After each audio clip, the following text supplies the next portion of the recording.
Last year around this time, it was COVID-19 that was on all our minds. But this year, it's not COVID, but the flu that has so many families concerned.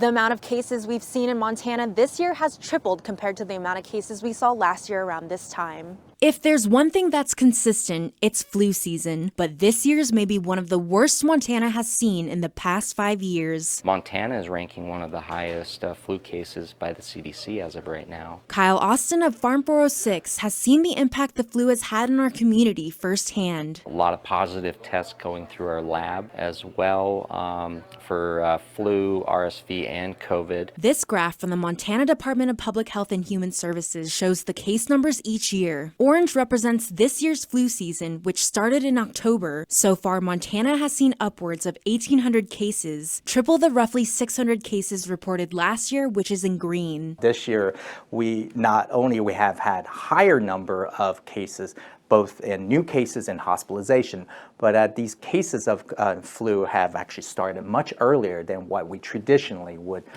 in Billings. Dr. Neil Koo is an epidemiologist from Billings Clinic. Yellowstone County alone has seen over 1,500 flu cases since September, and influenza has sent nearly 100 people to the hospital. 3 Yellowstone County residents have died. This year, we're seeing more hospitalization, and many of those are not been vaccinated. Dr. Koo believes COVID-19 didn't help, saying many patients now seem more reluctant to get vaccines. And back at Farm 406, Kyle Austin believes it's only going to get worse, especially following the holidays when so many gathered together. I think the flu's just getting started and ramped up because obviously we usually see more flu in February and March. Later this week or early part of next week, but we're going to start seeing likely uprise in the reported number of new cases as well as hospitalizations. In Billings, Alina Howder, MTN News.